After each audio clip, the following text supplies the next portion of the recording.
ఇవి మొర్రి పండ్లు అంటారండి. ఇవి మార్చి నెలలో ఎక్కువగా వస్తాయి.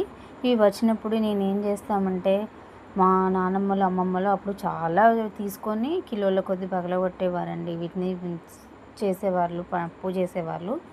ఇవి ఈ టైంలో వచ్చినప్పుడు ఏమవుతుందంటే, తీసుకొని వాటిని కొన్ని తినడానికి, కొన్ని ఏం చేస్తాము కడిగి ఎండలో ఆరబెడతామండి. ఎండలో ఆరబెట్టడం వల్ల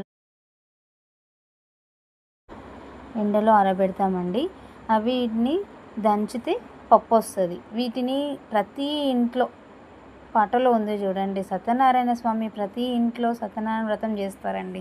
పెళ్ళి కాగానే గృహప్రవేశంలకు ప్రతి ఇయర్ కొంతమంది ఇట్లా చాలామంది చేస్తారు.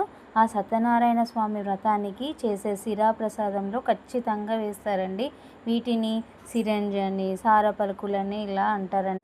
డ్రై ఫ్రూట్స్ షాప్లో చాలా ఎక్కువ రేట్లో ఉంటుందండి కాస్ట్. ఇలా దొరికినప్పుడు ఇంట్లో ఉండి ఏం చేస్తామని వాటిని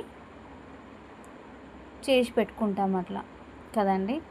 చేప పిల్లక ఈత నేర్పలేము, ఆడపిల్లకు ఏవైనా ఇంట్లో పనులు బాధ్యతలను నేర్పలేము, ఆటోమేటిక్ వచ్చేస్తాయండి.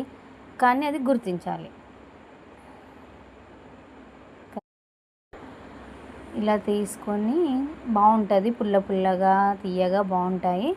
అట్లా ఇక ఎండలో ఎండబెట్టి తర్వాత ఏం చేస్తా, అవి కొట్టి పలుకులు వస్తాయి కదా, అవి సారా పలుకులు, అవి స్టోర్ చేసి ఇంట్లో ఫ్రిడ్జ్లోనో ఇట్లా పెట్టేసుకోవాలి. దీనివల్ల మనకెంతో మనీ సేవ్ కాదండి ఇంట్లో ఖాళీ ఉండే టైంలో.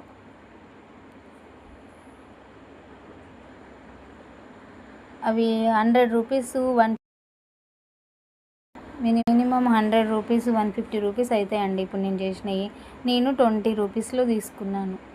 ఇలా కొన్ని టైం దొరికినప్పుడు ఆడవాళ్ళు జాబ్ చేసినా, బిజినెస్ చేసినా, మళ్ళీ సండేనో వేరే టైంలో ఖాళీ ఉండరండి. ఇంకా ఎక్కువ అవుతుంది అంటారు కొంతమంది మగవాళ్ళు కదా, ఏం చేస్తున్నావు అని అంటారు. ఇప్పటి కాలంలో ఇద్దరు సంపాదిస్తేనే ఇల్లు గడుస్తుంటుంది కదా. అలా చేసిన మళ్ళీ ఇంకా ఎక్కువనే చేస్తారు ఆడవాళ్ళు కదా అండి. కాబట్టి తెలుసుకోవాలి అందరూ అన్ని ఇళ్ళల్లో అయితే.